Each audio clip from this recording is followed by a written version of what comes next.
Hi, this is Lori McGilvery and Julianne Nindell and Simon Turkis. We're back finally. We have Earth to Mars internet. So this week we're going to talk about dissatisfaction. It's a good thing. And the specific topic we're going to talk about is how to stop feeling helpless in what feels like an overwhelming situation. And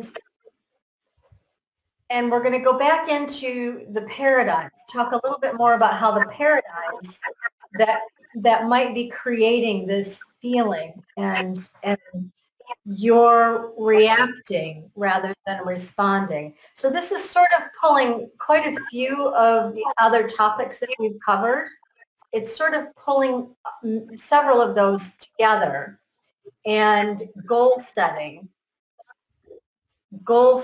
is one of the big ways of helping you move forward and pulling out of this helplessness feeling and getting your focus on where you really need to have it and focusing on that positive and focusing on forward and beyond instead of being kind of stuck in the right now of everything swirling around you.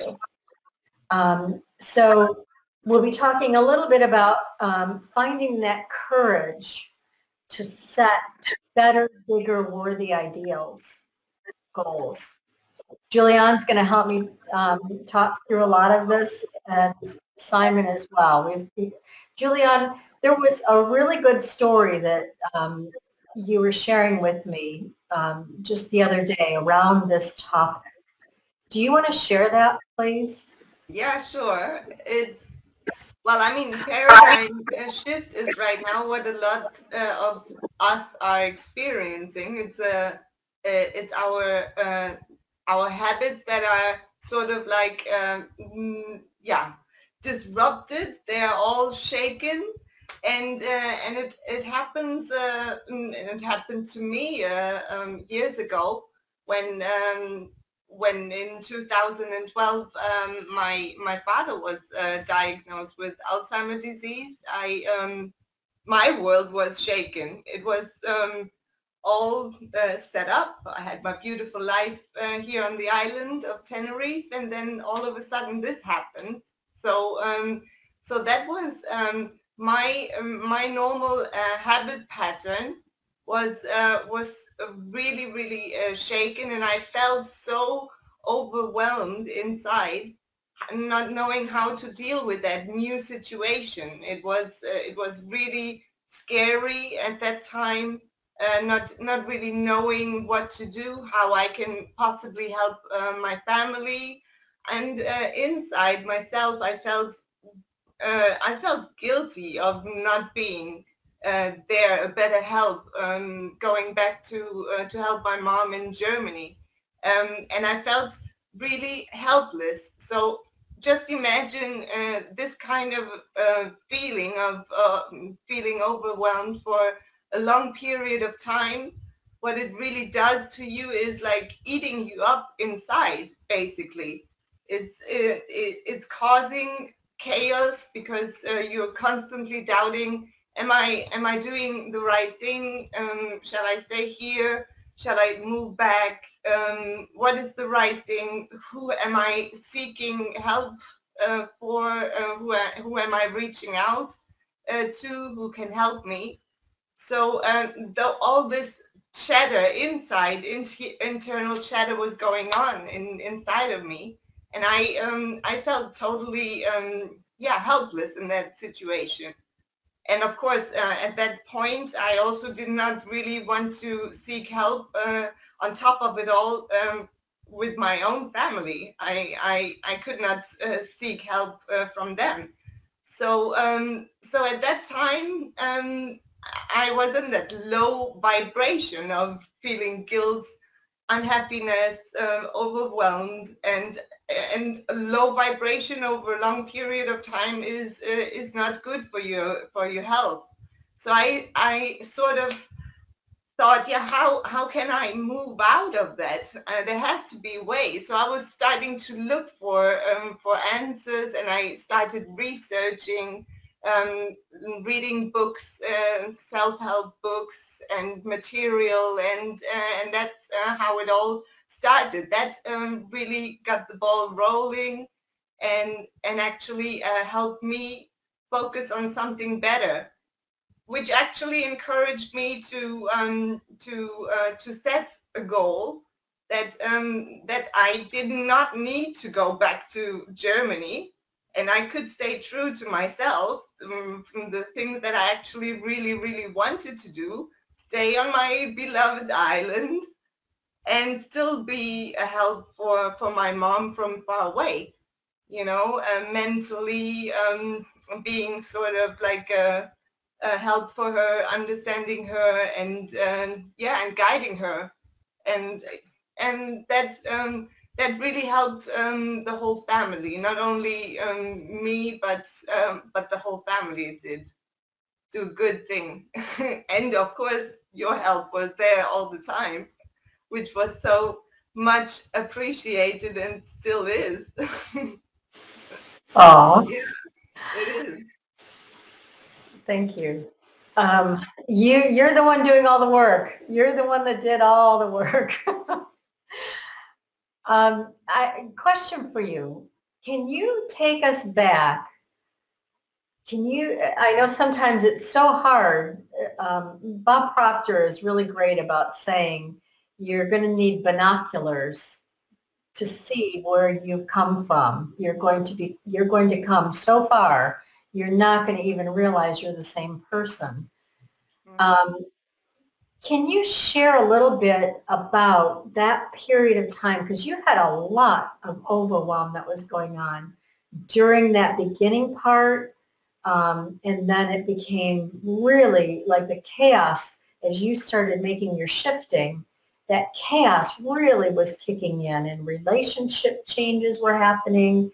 That was when you were making decisions about changing your career. You changed your career in the middle of it. There were all sorts of things that were going on. What was there one thing you can say that you were doing? Was it goal setting?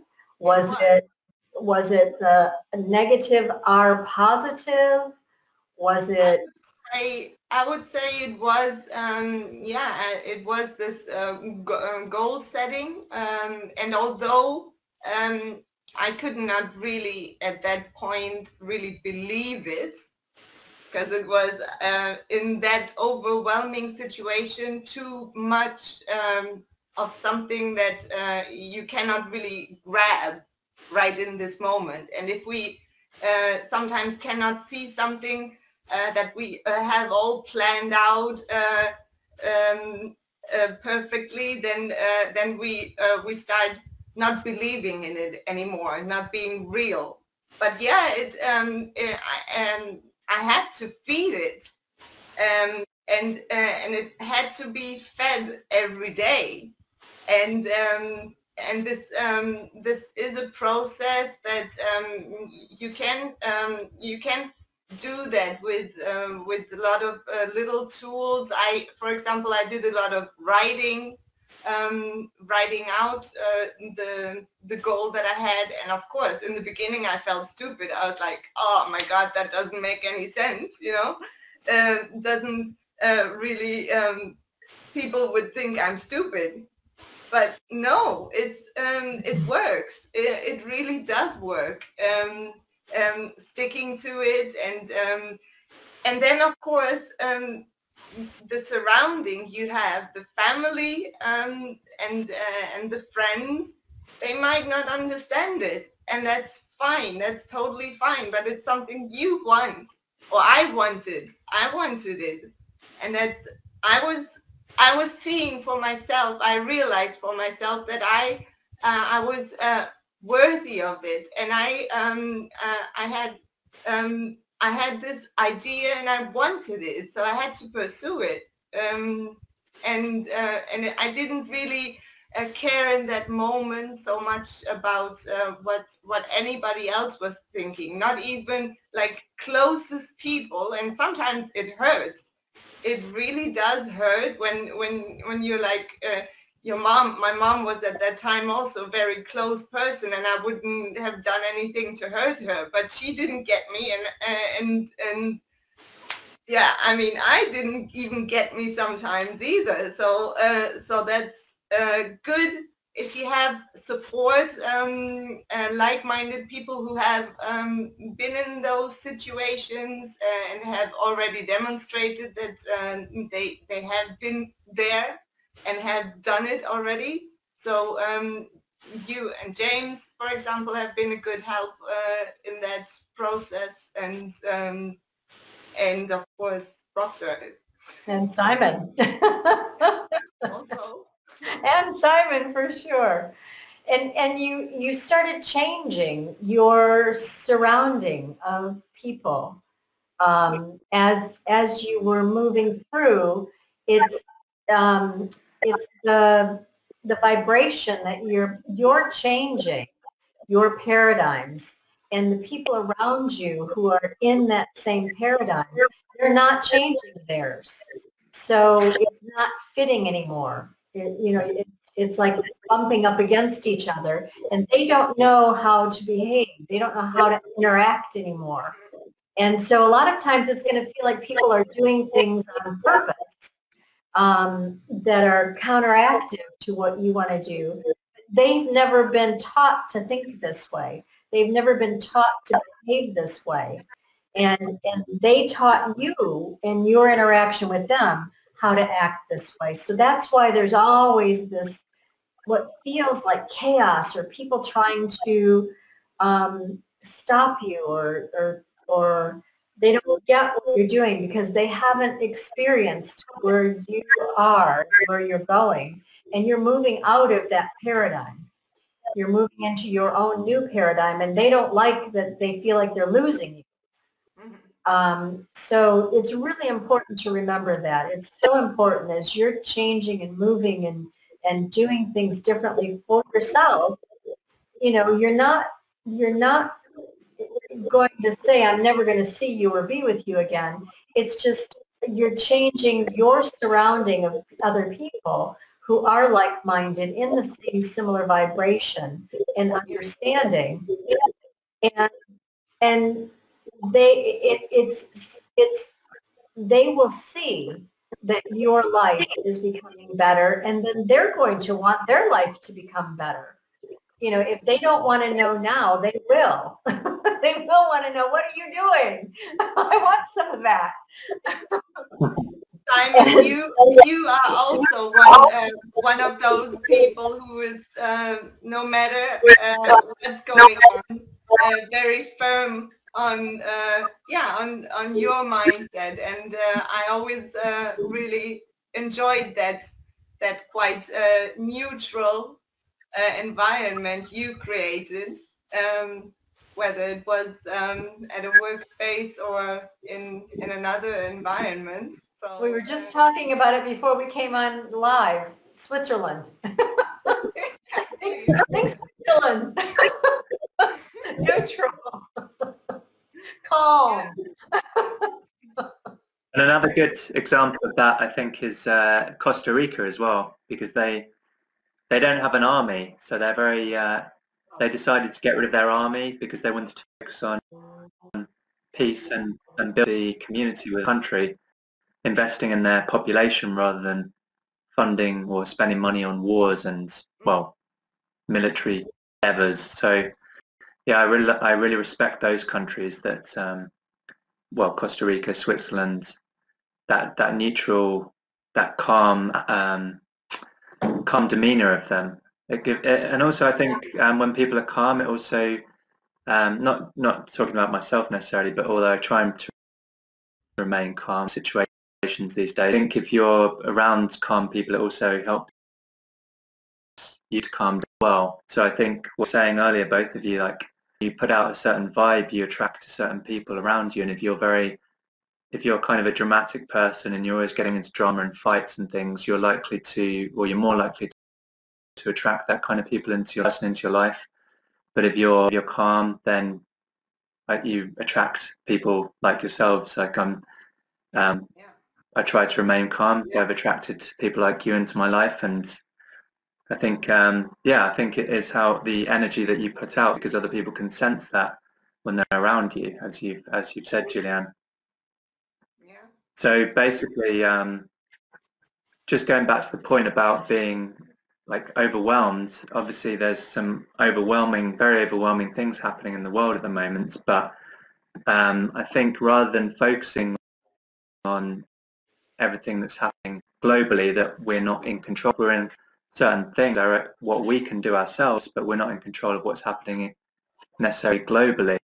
I would say that rather than focusing on that all the time, like religiously watching the news every day and keeping up with daily statistics on whatever's happening with the pandemic, try to, I mean, it's good to know what's going on in the world and not be completely ignorant of it, but it's not helpful or positive in your life, I wouldn't say, to just focus on that all the time, because it will just completely stress you out. It's understandable why people are just focusing on that all the time. I think, like you were saying, both of you earlier, having goals and setting goals and having a positive outlook for the future, and believing, like, if we look back through history, these things have happened before, but there will come a point when they're over. There is light at the end of the tunnel, and things won't always be like this, especially if people are setting goals and acting in a positive way. Then it's more likely that we're going to overcome these things quicker. And I think there's a Green. He's written some brilliant books, one of which is called The Laws of Human Nature, and he's currently writing a new book. Yeah, it's a fantastic read, and he's now writing a new book called I think it's called The Laws of the Sublime, and he is talking about how we need to go back to having more of a sense of wonder in our lives and looking for things that make us amazed, and rather than always focusing on our phones or what's happening on the news, actually go out and experience life for ourselves. And I know that's a bit more difficult at the moment, but like the other day, I just went for a walk in nature, and there was no one around me. It was raining a little bit. There was the beautiful autumn leaves, and I thought, wow, this is pretty beautiful, actually. It wasn't Mount Everest, but for this area, it was pretty cool, and I thought, this is really beautiful. So that brought a sense of calm and also wonder to my life, or to that day anyway, at least. So I think, being curious again. Yeah, and grateful for little things as well. Absolutely. Sometimes it's also tiny little goals or little successes that we need to celebrate more. Tiny little achievements can add up to bigger success as well. Absolutely. And celebrating that and feeling worthy of it, that it's okay, although we are maybe right now currently in a maybe overwhelming situation, but it's still, we are still worthy of pursuing our wants, and that's totally acceptable to do so. One of the things that came to mind as we were just talking through these things is, are we allowing the external world to control our lives, or are we allowing our own thinking to control our lives? Remember back to the very beginning, that very first handout that we provided was about the conscious mind, the subconscious mind, all the things that are external that we allow to just pour in to control our lives. Are you living from the outside in, or are you living from the inside out? And as long as you're allowing and letting the external everything control what you're doing, you're going here and here and here and here and here. And I mean, you're just everywhere until everything becomes such a crazed, living in a cloud, confusion, and going to the helplessness and overwhelm. Letting the external world control the way you want to think and do things is where we get ourselves just in a heap of a mess. And so it's about living from the inside out, learning how to do that. What does that mean? I think, Juliet and Simon, I think maybe today, by the way, I forgot to say in the beginning, this is the start of season 2. Yay! Yay. 30-minute Mastermind season 2. Let's start today with putting maybe a couple of those handouts that we've already provided. Let's put a couple of those back in, because this is kind of pulling everything back together today. The goal setting, the conscious and subconscious, the are you letting the negative or the positive control your life? What are you focusing on? The responding and reacting, the vibration. All, I mean, this is really where it's all coming together. All these 10 weeks. This is week 11. No! Is that right? Yeah. Is that right, Simon? It is. Oh, this is where all of it has kind of come back together now. How each piece that we've talked about, it is every little piece that comes together in order for you to go forward in a more positive, calm way and live in the moment. And how do you do that? One of the things we talked about, we're coming up to our time again already. It's already almost 30 minutes. We talked while we were talking just before coming on live, some of the things that we must do, especially in this time that we're in right now, and especially with some places starting to go back into lockdown, into that kind of living again, which is causing more overwhelm and feeling helpless. You can control a lot. You are in control of you and your thinking and your actions and doing, wherever you are, whether you're sitting at your desk or you're out for your walk or whatever it is you're doing. So you really need to have a routine of some sort. You must put that engaged into your life. If you have not done that yet, it's time, because you must have a morning routine that you do religiously. Before my feet hit the ground, there was a post that I added to today of a recovery, blue water recovery back in Port Huron, where we live, part of the asked, what do you do first thing in the day? The first thing I do before I ever put my feet on the floor is I have about a 30-minute morning routine.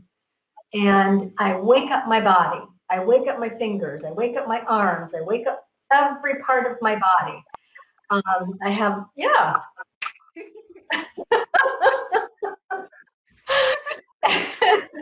And I just get the oil going in the joint.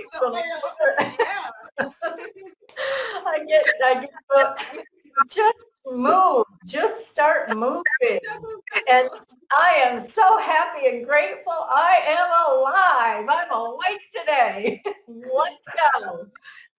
What is today holding for me? And then I go through almost like a meditation. I lay there in my kind of yoga pose, laying down, and I am so happy and grateful and I set my day. I go through all of my visioneering of my goals that I have, and I have some pretty giant goals. Oh yeah. And they're very worthy, and it's all about helping others. And I go through those, so I set that in motion. And I am so happy and grateful. I go through that, and then I get up. I spend 30 minutes before I ever put my feet on the floor going through my gratitude and getting my day set in the right way. And then you must have, like, you almost have to schedule like you would if you were at the office. Schedule your lunch. Get it in your diary. Make that alarm go off. Just like you would if you were scheduling an appointment at the office. Schedule time for yourself. Make a block of time that is just for you, to do something for you. Go out and ride your bicycle. Go out and, if it's cold out, put every gear you have on. We used to go hopping around on Lake Huron, in the blizzard. But, you have Sorel boots, and you have the heaviest Carhartt coats you can find, and the scarves and the hats, and get dressed up and get some fresh air. Move it, move your body. It changes your vibration constantly, and it recharges. And that's where we're talking about next week. We're going into, what are you doing? What does your recharge station and bubble look like? We're going to share with you what ours look like, and where you need to start going with yours in order to make sure you're recharging yourself now or any time into the future. It's just a daily habits you must get into, and routines you must get into, whether we're living through COVID and lockdowns or every day just busy world, and start living from the inside out. Absolutely. Very Definitely. good advice. Excellent advice. Yeah. Yeah. Simon, what do you want to add? We're just about at the end of our time. What do you want to add for everybody today? Yeah, I actually want to say it's more than ever during these times that we're going through, to set a schedule and to move. Yeah, I would say movement and exercise. I did a video of this on my YouTube channel actually and I was talking about 5 different ways you can feel better during these, or feel more positive during these difficult times. And one of the things was movement. Can we post that in 30-minute mastermind for everybody? Would you be okay with that? Yeah. Yeah, sure. Yeah. Simon's special video. And I will put my grounding video in. Perfect. That helps. Grounding's a great We can thing, do that anywhere. Brilliant. We can do that on any kind of surface, but grounding is really recharging as well. Perfect. We'll have 2 videos in 30-minute mastermind, one from Julianne and one from Simon for you. Good. And yeah. I will put all the handouts that I've created for 30-minute mastermind, all the different pieces from all the other weeks. I'll put those in, just as I don't know if I can put it in as one post. I'll figure it out. They'll be there. All the other handouts, super simple tools that you can take and do today. And if you have any questions, if you're looking at it, if it's the first time you've looked at it and you didn't see the other videos, go back to the other videos where the handout is attached to it. Watch the video about it, or ask us questions. Simon and Julianne and I are in the 30-minute mastermind all the time. We're happy to answer any questions. Always. Absolutely. Yeah. And if you have any suggestions for future videos as well, we'd love to If you have any questions you'd like us, topics you'd like us to go deeper into for you. We were talking about maybe pull on as well, Julianne, and Tuesday and Wednesday. Yeah, we will.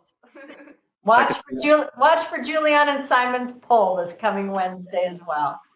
And we've also started, if you hadn't seen it, we also started on Mondays, I think it is, that we have a regular weekly insights post that we're putting in the 30-minute mastermind for you now as well. Well, Julianne, did you have anything more to add? No, I'm very happy that we are in season 2 already. Oh. And I think it's gonna be even better and yeah, helping more. I am so happy and grateful that it is better and better by the week. Yeah, and helping. Wishing you an amazing week ahead. I'm Lori McGilvery, Julianne Nundell, and Simon Turkus.